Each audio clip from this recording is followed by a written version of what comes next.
Assalamualaikum warahmatullahi wabarakatuh. Alhamdulillah wassalatu wassalamu ala Rasulillah amma ba'du. Kaum muslimin rahmatillah Allah Subhanahu wa taala. Insyaallah taala kita akan membahas tentang kitab Dhawabitu fir Riba. Ini pembahasan yang berikutnya dari pembahasan yang pertama tadi. Kita akan menggunakan panduan kitab Dhawabitu fir Riba tapi tidak akan semuanya. Kita masuk ke pembahasan tentang kaidah-kaidahnya. Bagaimana kita bisa tahu transaksi tadi masuk ke dalam transaksi riba atau tidak. Dan sekali lagi kita masih membahas tentang riba al-fadl alias sesuatu atau riba yang terjadi pada komoditas ribawi, yaitu yang 6 atau yang sesuai dengan illah dari 6 tadi. Taib, kaidah yang pertama atau dhabit yang pertama adalah anna kulla ribawaini ittahada fil jinsi wal illah. Kalau ada dua jenis komoditas ribawi yang sama secara jenis illah, ingat ya, kita membedakan antara ada dua illah, ada dua illah. Jadi yang pertama adalah illah mata uang, yang kedua adalah illah apa? Illah makanan, terus kemudian ditimbang atau ditakar. Ini illah namanya, illah. Nah, di sini ada emas, terus kemudian perak, terus kemudian yang sini ada misalnya mata uang yang lainnya, mata uang 1, 2, 3. Terus yang sini ada tamar atau kurma, terus kemudian garam, terus kemudian yang ketiga dan seterusnya. Berarti ada dua komoditas ya. Komoditas pertama ilahnya adalah mata uang, komoditas kedua ilahnya adalah makanan, ditimbang dan juga ditakar. Tidak hanya makanan pokok, semua jenis makanan. Nah, yang dimaksud satu jenis adalah yang berada pada satu garis seperti ini atau satu baris. Jadi tamar dengan tamar, garam dengan tamar, garam dengan garam. Ini satu illah dan juga satu jenis. Jadi emas dengan emas, perak dengan perak, mata uang dengan mata uang. Nah, misal rupiah dengan rupiah, dolar dengan dolar. Ini apa? Ini satu jenis. Ini satu jenis dan juga satu illah. Tapi kalau emas dan tamar atau emas dengan kurma, maka ini ada dua, ada ilah yang berbeda dan komoditas yang berbeda. Jadi bisa difahami ya, maksud dari satu jenis dan juga satu ilah.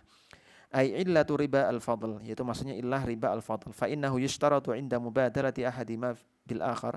Yang dipersyaratkan kalau terjadi pertukaran antara dua komoditas ribawi yang merupakan komoditas yang sama, misal garam dengan garam, garam ditukar dengan garam. Nah, ini kan sama nih.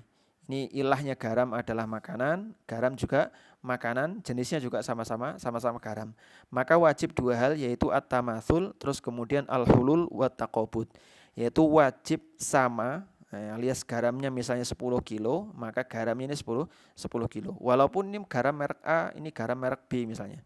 Walaupun berbeda merek, kalau ini 10 kilo maka wajib 10 kilo. Itu syarat yang pertama. Syarat yang kedua, garam A ditukar dengan garam B dengan berat 10 kilo tadi, maka wajib untuk serah terima secara langsung.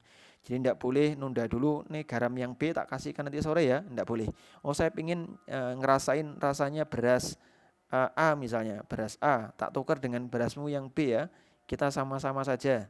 Maka sama-sama 10 kilo. Apakah ini diperbolehkan kalau ditunda? Tapi beras saya di rumah, ini berasmu tak bawa sekarang aja, ini tidak boleh. Tidak boleh. Jadi kalau sama jenis dan juga sama ilahnya, maka dipersyaratkan dua syarat, yaitu at-tamatsul dan juga al-hulul atau at-taqabud. Serah terima secara langsung. Taib. Itu dhabit atau dhabit yang berapa ini? Dhabit yang pertama. Taib. Dhabit yang pertama. Lantas bagaimana dengan dhabit yang kedua? Sebentar. Oh, ini dhabit yang kedua. Kalau dhabit yang kedua, anna kulla ribawaini ittahada fi illati riba al-fadl wa ikhtalafa fil jinsi. Jadi berada pada diagram ilah yang sama, misal sama-sama mata uang atau sama-sama makanan dan juga ditakar dan timbang, tapi jenisnya beda. Misal dari satu jenis, terus kemudian barang yang kedua dari jenis yang kedua. Ini misal emas ditukar dengan perak. Maka bagaimana kaidahnya?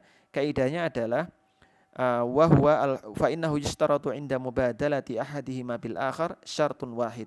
Maka dipersyaratkan hanya satu syarat, yaitu serah terima secara langsung. Jadi emas ditukar dengan perak, maka meskipun tidak sama, ini misalnya emasnya 10 kilo, peraknya misalnya 200 kilo, ini tidak ada masalah. Tapi harus langsung alias serah terima secara langsung. Taib. Itu dobit yang kedua. Lantas kemudian dobit yang ketiga, taib, tidak ada masalah. In anna kulla ribawaini ittahada fi illati riba al-fadl wa ikhtalafa fil jinsi. Kalau misalnya sama ilahnya, beda jenisnya sebagaimana kasus dobit yang kedua tadi, wa kana ahaduhuma naqdan fa innahu la yushtaratu syai'. Dan salah satunya adalah naqd atau mata uang. Tapi ini ini berlaku pada sebentar.